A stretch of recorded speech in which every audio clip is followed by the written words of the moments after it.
Assalamualaikum warahmatullahi wabarakatuh. Yang dihormati penganjur pertandingan, barisan panel hakim yang arif lagi bijaksana yang sedang menjunjung mahkota keadilannya, para pendengar yang saya kagumi, serta hadirin dan hadirat yang saya hormati.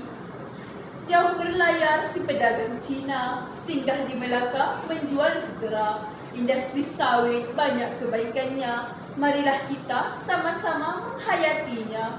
Hadirin dan hadirat yang dihormati, sejak akhir-akhir ini kita sering disajikan dengan kempen anti minyak sawit yang telah digembar-gemborkan oleh sesetengah pihak yang tidak bertanggungjawab.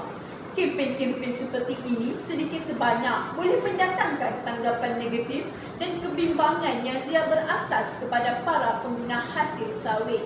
Berdirinya saya di sini adalah untuk menjelaskan kelebihan minyak kelapa sawit sekaligus menindas kempen-kempen anti minyak sawit yang telah ditularkan di media sosial dan media massa.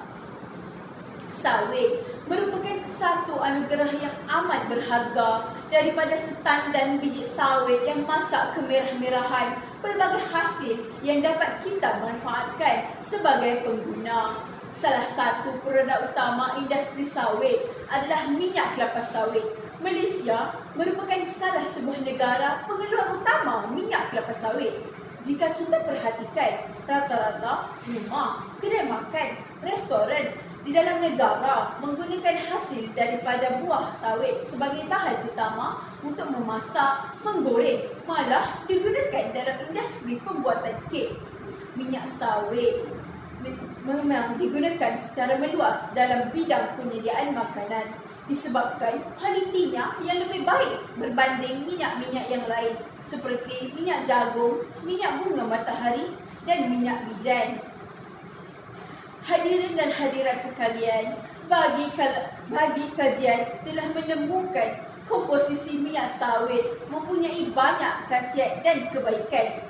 Khasiat yang pertama adalah minyak sawit merupakan minyak yang menyihatkan. Ia mempunyai kandungan asid lemak tepu dan asid lemak tidak tepu yang seimbang. Sterol yang terkandung di dalam minyak kelapa sawit telah dilaporkan berkesan dalam menurunkan paras kolesterol plasma darah manusia.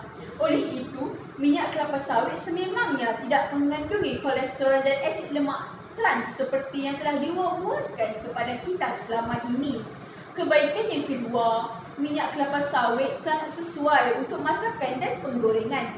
Kandungan antioksida yang tinggi dan asid lemak poli tidak tepu yang rendah menjadikan minyak kelapa sawit tahan lama, tidak mudah rosak dan boleh digunakan berkali-kali bagi tujuan penggorengan.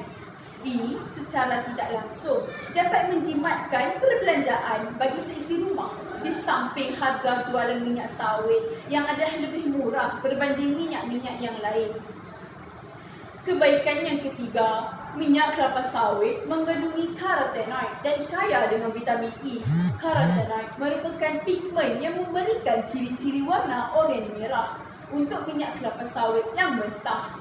Sebatian ini juga menawarkan perlindungan oksidatif sebagai benteng pertama pertahanan sekiranya berlaku pengoksidaan. Seterusnya dapat mengelakkan minyak sawit daripada rosak.